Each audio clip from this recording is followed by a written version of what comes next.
Throughout the development of any piece of media, it's common for things to change or get left on the cutting room floor. Hazbin Hotel is no exception, with the story and characters changing widely throughout the years. Entire plot points were cut and changed or just reused later in helluva. In this video I'm going to talk about the Hazbin Hotel we never got.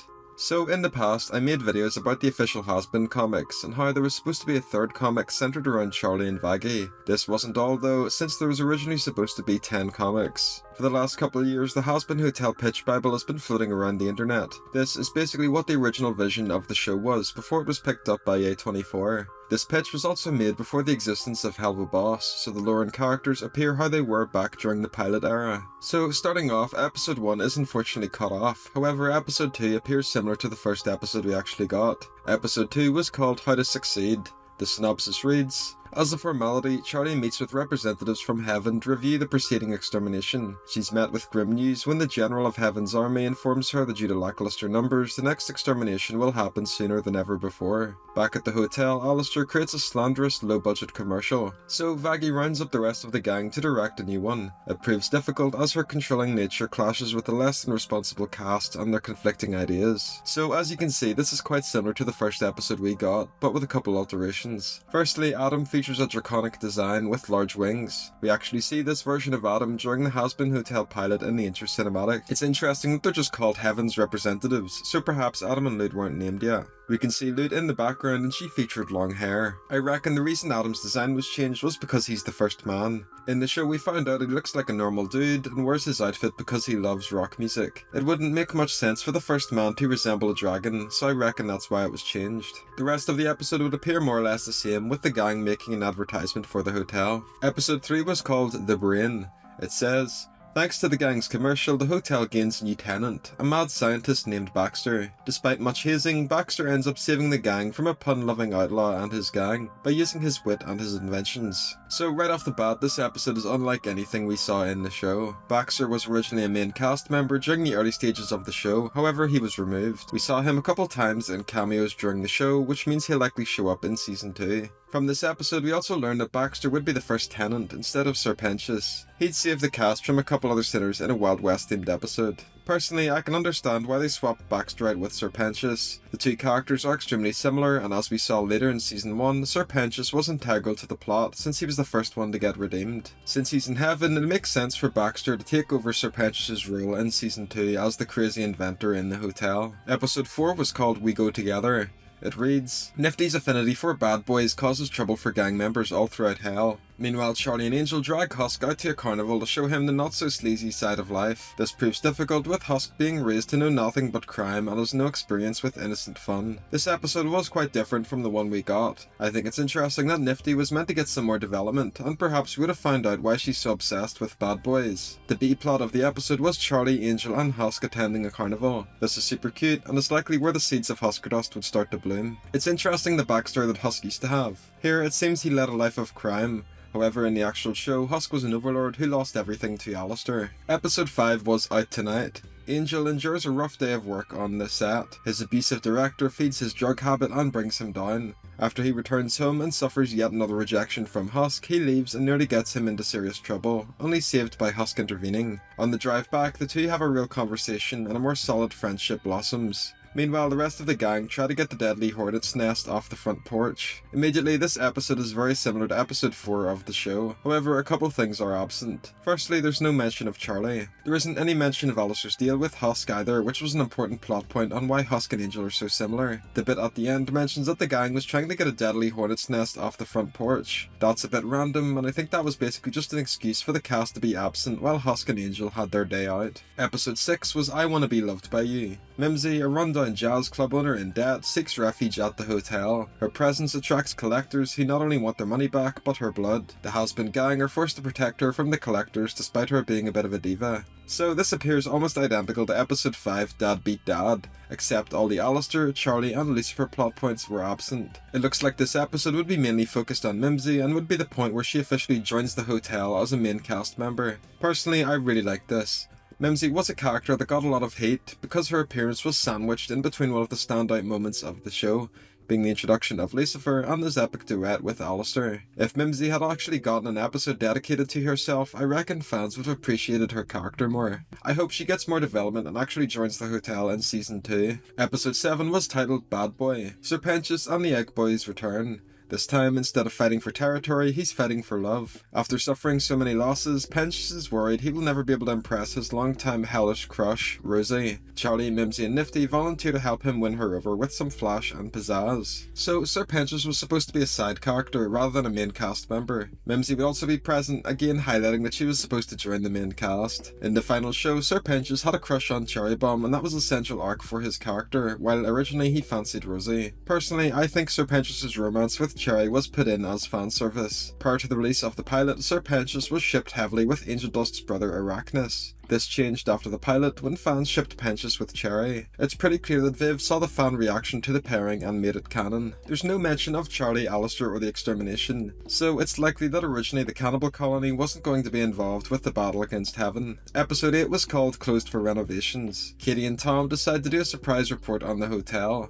A health inspector comes to judge things who challenges Vaggie. She struggles, being confronted with a character more progressive than herself. To keep Baxter from leaving the basement, Charlie assists him with his experiments, only to find out he has created a horrifying monster. So of course, nothing like this episode made it to the final show. The A-plot is a little confusing, but I think it would be nice to see more Tom and Katie, since they were important in the pilot but only showed up a couple times in the full show. The B-plot about Baxter was interesting and it's cool to see him return. I don't really have much to say about this one.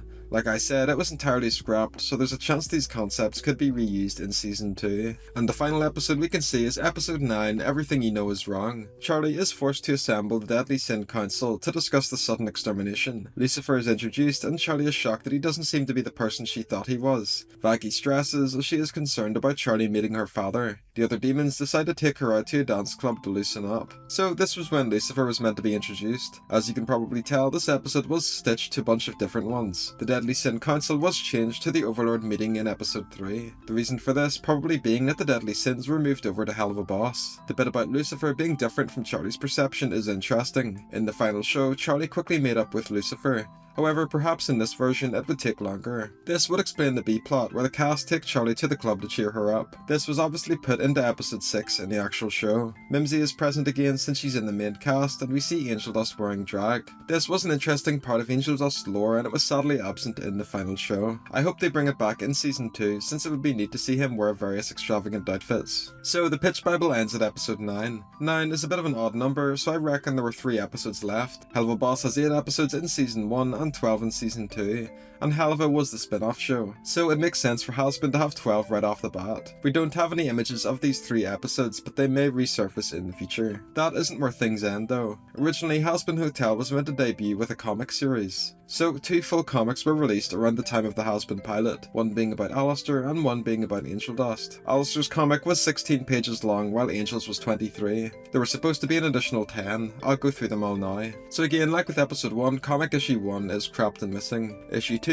is called Hollywood. When Valentino demands Angel to shoot a few extra films, Charlie decides to confront him on allowing Angel to attend their weekly therapy night. This reminds me a little of the confrontation between Charlie, Angel and Val during Masquerade, so perhaps Hollywood was repurposed into that episode. Issue 3, World's Fair. When Serpentious and his ex-business partner Baxter enter opposing inventions at Hell's Weapons Expo, curated by very showmany Vox, chaos ensues. Charlie and the gang attempt to intervene. So this is the first time we've seen Vox, which basically shows they didn't have too big of a role in the show. This comic is pretty funny because Serpentious and Baxter were rivals, and in the end, Serpentious ended up stealing Baxter's spot in the main cast. I also think this comic would perhaps explain why and how the Egg Minions were created. A fan theory for a while has been that Baxter helped Serpentious make them, and with this comic showing that they were business partners, it further illustrates that. We also saw in one of the scrapped episode images that Baxter can create organisms, so it makes sense that he made the Egg Boys. Issue 4, X's News. Charlie runs into her old boyfriend at a dinner party hosted by the Von Eldritch family. Vaggie is very on edge, but is eased and coached by Angel.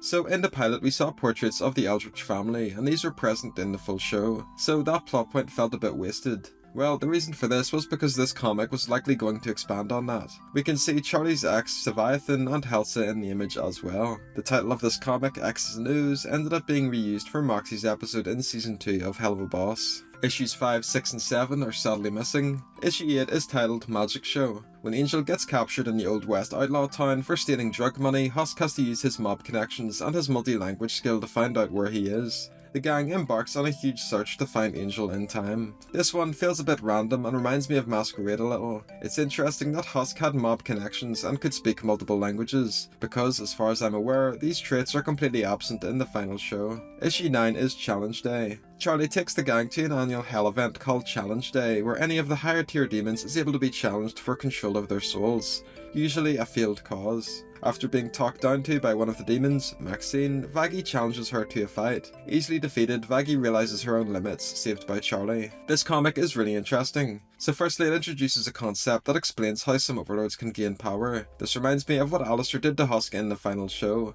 So perhaps originally this challenge day was how sinners gained power. It would also include a character called Maxine, who is obviously completely absent in the final show. Vaggie would be defeated, which is interesting. She perhaps had to do hand-to-hand combat or something, because if she used her angelic spear, then Maxine would just get one-headed and disintegrate. And the last issue is issue 10, the Baphomet Ball. After her defeat, Vaggie feels incredibly weak and insecure about herself, feeling like if she isn't worth protecting Charlie, then she isn't worth anything to her. Charlie tries to show her how much she means to her by taking her to the yearly royal party thrown after the challenge day. At the party, Maxine sees Vaggie's dancing skill and is impressed by her discipline, changing her mind about how she views her. Right off the bat, this synopsis reminds me a lot of Carmilla and Vaggie's segment during episode 7. On the left of the image we can see Zestial, Maxine and Alistair. If we compare this image to a shot of Carmilla in the Hazbin pilot, it's almost identical. So I reckon that early in development Carmilla was called Maxine. There may have been 2 issues after 10, but I haven't seen any info about that unfortunately. So as you've seen, that was the original Hazbin Hotel plot before it was picked up by a major studio or had any interference. As I've explained, there's a bunch of similarities but also plenty of differences, so here's my opinion. Personally, I think it's tough to definitively say which is better.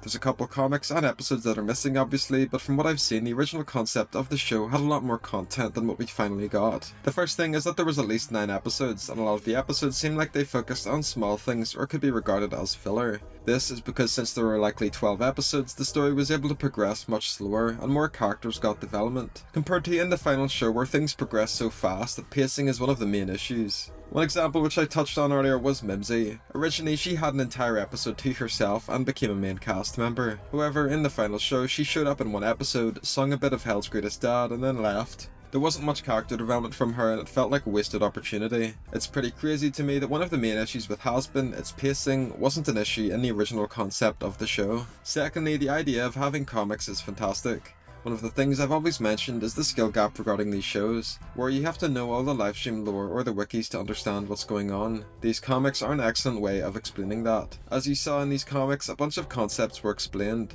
like Serpentius and Baxter's rivalry, the concept of Challenge Day, and Charlie's backstory with the Von Eldritch family. They provide supplementary info and it really fleshes out the world building of the show. If these comics were 16 to 21 pages like the original 2 were, then you can imagine the amount of content fans would have received. So many plot points would have been explained and the overall plot would have been more cohesive. It just makes me feel a bit let down that they didn't do this. One of the issues with Hazbin was that the 2 episodes a week came out and then it ended just like that. If they had perhaps released these comics on a weekly basis after the finale, it would have kept discussion going a lot longer. The hype would have endured and like I said, it would have been awesome for the fandom to discuss and theorise about these comics. It's pretty wild how different the stakes are between the 2 shows. In the original pitch, things were very slow and we got a bunch of wacky episodes, like Husk going to a fun fair or Serpentius asking out Rosie. Whereas in the final show, right from the get-go, things are put on a timer until heaven eventually comes down and wrecks everything. The stakes are way too high and as a result, there wasn't any opportunity for people to relax.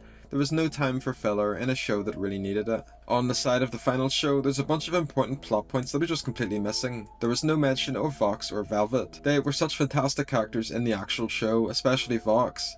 However, in this version of the plot, Vox is basically absent and Velvet is nowhere to be seen. I'm really glad that they decided to give more spotlight to these characters, because the episodes they appear in were some of the best in the series. A lot of the characters also just appear different. I think what they did with Lucifer was great. His interactions with Alistair were some of the funniest in season 1.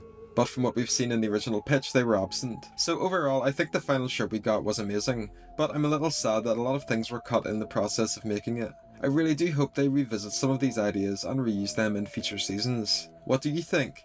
Do you prefer the original version of the show like how it was in the pilot, or do you think the final show we got was an upgrade? I'm interested to hear your thoughts in the comments section down below. Thanks for watching.